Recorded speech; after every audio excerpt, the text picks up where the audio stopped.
Good evening, I'm Matt Woodman. This is CTV News at 5. Tonight, a deadly collision. A man tries to save a senior who was hit by a van while crossing a busy road. Contesting a ticket, why the mayor says some Edmontonians should challenge their parking ban fines. And learning lottery, a new school may need to use a selection system to determine which students can attend. CTV Edmonton, local breaking news with Matt Woodman. A collision in Queen Mary Park, just north of downtown, is Edmonton's first pedestrian death of the year. Bystanders attempted to save the woman's life. CTV's Evan Kenny has more tonight on their efforts and concerns following 32 deaths on city streets last year. Heard a very loud impact. Andre Grondin was working just north of downtown Wednesday morning when he heard the loud bang. I kind of ran over and there was someone on the ground, pair of shoes, and then about 20 yards away was somebody on the ground. A 78-year-old woman had been hit by a moving van. Grondin called 911 and started giving the woman CPR. Just trying to preserve the chances of survival for this person that had been quite clearly struck by a vehicle at a pretty high rate of speed. Despite his efforts, the woman died. Police do not believe speed or alcohol were a factor. I didn't see the light at the time, but when the individual came back, he was kind of explaining that it was a green light that this individual had crossed at. Edmonton police say the woman was crossing 107th Avenue at a spot where she was not supposed to be when she was hit. It's the first deadly traffic collision in the city in 2026. It's obviously early in the year. I know we don't want to see a fatality this early. We don't want to see any fatalities. I think, again, it just shows that, for pedestrians, it was pedestrian collision, pedestrian drivers just have to be aware of their surroundings. Last year, 32 people died in collisions on Edmonton roads, more than the 20-year average. The mayor hopes the newly approved traffic safety enforcement team can help curb the increase in deaths. One fatality on our roads is too many. That's somebody's family member, somebody's friend, somebody's neighbor, and it's tragic. It doesn't matter the circumstances of it. Edmonton's Safe Mobility team says an engineering review of the location will happen to see if there are any issues that can and should be addressed. As a part of the review, fatality signs will be placed at the location of the collision to acknowledge a fatality has taken place and serve as a visual reminder to drive safely. Evan Kenny, CTV News, Edmonton. A mother is questioning why a prolific offender was allowed out on bail before he allegedly crashed into her car, killing her daughter. She was a character. She loved singing and dancing, performing.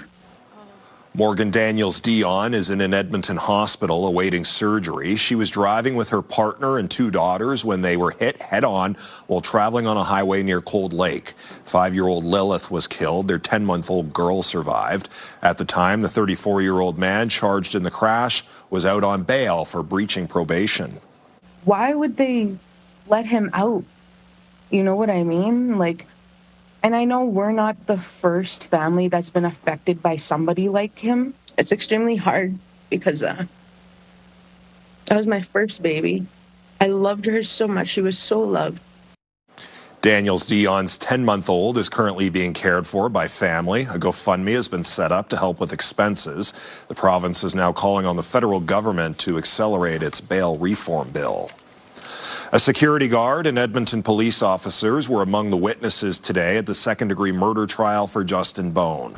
Bone is accused of 2 unprovoked attacks in Chinatown in May of 2022. 64-year-old Hung Trang, an employee at an auto body shop, and 61-year-old Bon Phu Kwong, the owner of an electronics store, were beaten to death. A security guard who initially tried to arrest Bone told the court he was agitated and throwing objects. He said Bone had a look in his eyes as though he just did something heinous. A police officer who arrested Bone was next to testify. She told the court she had to yell commands at least 15 times before Bone complied and was taken into custody. Alberta Occupational Health and Safety is investigating the death of a worker at an oil sands mine north of Fort McMurray. Suncor says a contractor was operating heavy machinery at its Fort Hills site. The provincial government says the worker was inside a piece of equipment when it sank into muskeg. The worker's body has not been found. Suncor says the investigation is in its early stages and believe it may have been the result of a medical issue. Another core city service says demand is increasing as Edmonton grows. Edmonton Fire Rescue Services is looking to secure more resources as council prepares for the next 4-year budget cycle. The fire chief says call volumes have shot up nearly 70% over the last 5 years. In 2025, the service responded to about 91,000 calls. More than half of those calls were for medical emergencies. 2025 marked the first full year with an amended policy aimed at restricting firefighter responses to only the most life-threatening medical calls. The chief says while the service is looking at ways to shed more calls, it's now focused on the budget. How do we ensure that we've got fire stations sited in the newer developing areas? I think that's where I'd say one of the main frustrations is. Making sure that we've got the money to replace our fleet in a timely manner. As I mentioned, fire trucks have literally doubled in cost in the last few years. A new fire station opened in Blatchford last year. Council also approved support for 2 more new stations. A few thousand Edmontonians have received parking tickets so far this winter for violating seasonal parking bans. Not all of those fines will be paid. CTV's Jeremy Thompson has more on the mayor's plan to change that. Greg Brodeur says he was trying to obey the neighborhood parking ban. Instead, he and a handful of neighbors woke up to find $250 parking tickets on their windshields and a road that hadn't been cleared. The text notification from the city initially said plows would be by Friday, January 23rd. The ticket came on Sunday and the plows came on Tuesday. He's been in touch with his counselor and plans to challenge the fine, but not all of his neighbors will. Some people are definitely going to challenge it because they're not happy about it and the way it was done. And others can't be bothered and probably will just end up paying the fine. Since the city introduced seasonal parking bans a few years ago, ticket totals have varied with the weather. The dollar figures on this graph don't account for fine revenue lost through successful challenges. If people feel like a ticket was incorrectly issued, they should absolutely go through the challenge process. The city couldn't supply CTV with a breakdown of how many parking ban tickets are successfully challenged through a city review process or how many end up in court. It could not provide an estimate of how much money the city loses out on due to successful challenges either. Mayor Andrew Knack says ideally the city wouldn't earn any money from parking fines because people are following the rules. We don't want to rely on that. We never want to get into a position where we're relying on that revenue to fund our snow and ice control program. That's not something that we would want to do. As council prepares to overhaul the snow clearing budget, Knack suggests adding to the current contingent of 5 enforcement officers could help reduce ticket challenges. Brodeur figures existing officers could be deployed more effectively. Those 5 officers, why can't they ticket ahead of the plows when they're actually coming? He plans to contest his ticket once he receives official notice in the mail. Jeremy Thompson, CTV News, Edmonton. People who live in a South Edmonton community are worried about whether their kids will be able to attend its recently built school. Joey Moss School is one of 11 public schools that may need to hold a lottery for student spaces. Lauren Caniff lives nearby. She says many parents in the Keswick neighborhood are surprised to find out their kids might not be able to attend the school. There is, I think, a specific area of Keswick being built right now that people are moving into that assume that they are zoned for the school and they're not. The city has to operate within our boundaries, but even within our existing boundaries, we have to be thoughtful about how we do that growth because it's just adding more cost to the provincial government to build more schools. Pre-enrollment begins in February. If the number of pre-enrollments is too high, then a lottery will be held. It does not affect existing students. Goalie Stuart Skinner is back at Rogers Place for the first time since he was traded from the Oilers, although it's unlikely he'll actually face his former team tonight. The Pittsburgh Penguins are visiting Rogers Place. Skinner was traded to the Penguins last year for goaltender Tristan Jarry. Skinner played in Calgary last night, backstopping the Pens to a 4-1 victory over the Flames. Oilers defenseman Matthias Ekholm says he and Skinner used to live in the same neighborhood, so they would drive to the airport together. And Skinner was walking by as Ekholm was talking to the media this morning. It's always special to play friends. It happens in this business, obviously, with trades and whatnot. I think you and Stuart would drive back and forth to the airport. Yeah, and there he is, huh? There he is. Yeah, there he is. Talking about you. Stuart, you want to hop in? What's up, G? Hey, how are you? Good to see you. Got a haircut, Effie.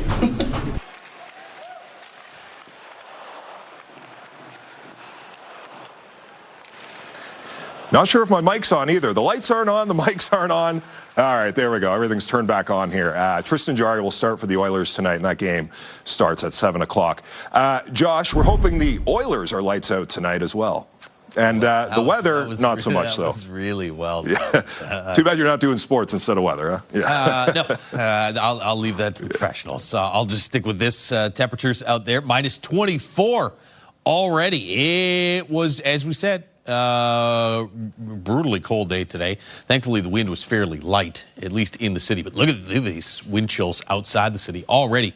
Minus 34, Elk Island, minus 31s at the airports north and south of the city. Downtown Edmonton, because there's not much wind, pretty negligible for wind chill right now. Now, I think temperatures overnight tonight will get close to minus 30. By tomorrow morning. We'll probably get to about minus 26, minus 27 by midnight. So that'll be the low. The daytime high today of minus 15 came in early this morning. Temperatures have been sliding through most of this afternoon. For much of the day, we have kind of hovered around minus 20. So we were about 15 degrees colder than average for most of the day today. There's your clear skies. A little bit of cloud cover off to the west of the Edmonton area and through southern Alberta. But here in through this area where you've got clear and cold conditions, cold warning in effect. Last night and into this morning, it was Cold Lake North. You can see that's been extended all the way south to the U.S. border and all the way west, not including the city of Edmonton, but areas just outside the city will likely see temperatures slipping into the mid-minus 30s. By tomorrow morning. And although the wind doesn't look ridiculously strong, if you're in the mid-minus 30s, all you're going to need is a 10-kilometer-per-hour wind, and all of a sudden wind chill will be in the minus 40s here in the city. Minus 28 tomorrow morning, and we should get back above minus 20 tomorrow afternoon, although just barely. Could see a few flurries tomorrow night as well. We'll talk more about that and the slight warming trend starting Sunday in just a few minutes. All right, Josh, thank you. Coming up next on CTV News, tourist tactics, how some American resorts are trying to lure back Canadian travelers. Because all the hotels behind me, they all want Canada to come back just as much as I do.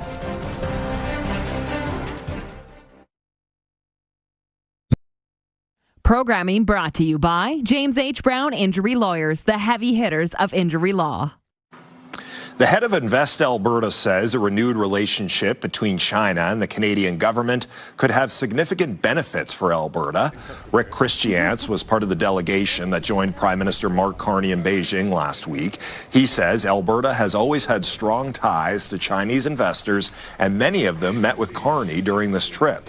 Speaking on Alberta Primetime, Christiance says China is already a major investor in Alberta's energy sector and is very interested in other sectors as well.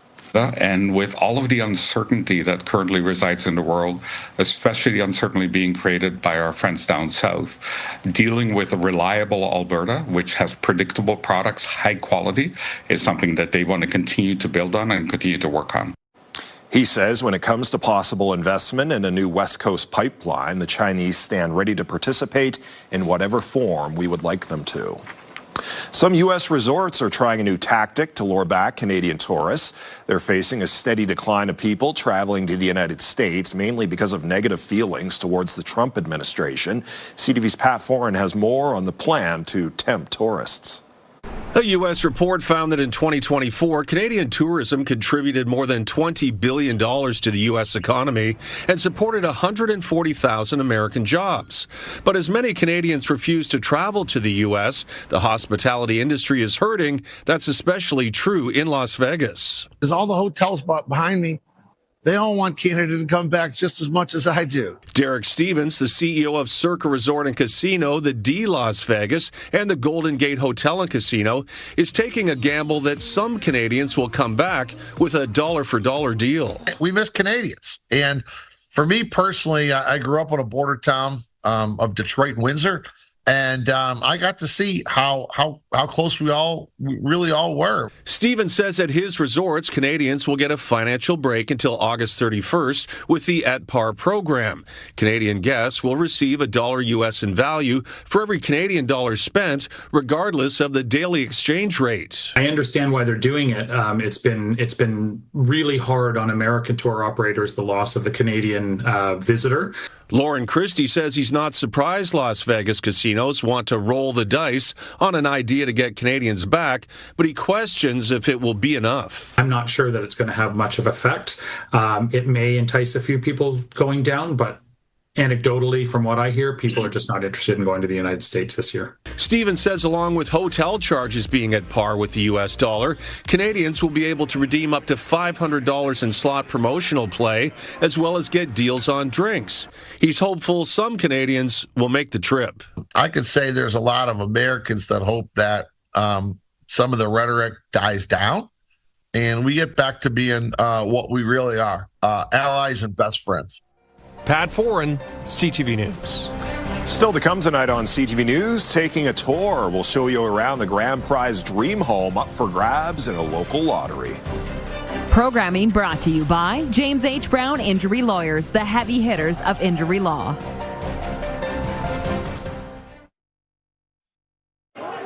The owners of the latest version of Zellers says it plans to start expanding across the country. Zellers 3.0 opened its first store in Edmonton last fall. The Londonderry location brought in some nostalgic elements, including the familiar logo and Zeddy the mascot. While it didn't provide any financials, the owner says the store has exceeded its expectations. It's now looking to acquire space in other Canadian cities.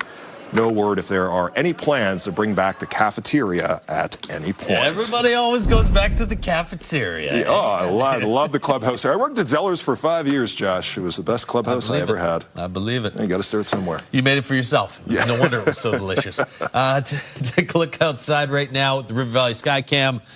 Driven by Action Furnace. Fixed right or it's free. You've got a little bit of cloud cover way off on the horizon, but fairly clear skies over most of the city. We're at minus 24 in downtown Edmonton right now. It's minus 22 to the south in Red Deer.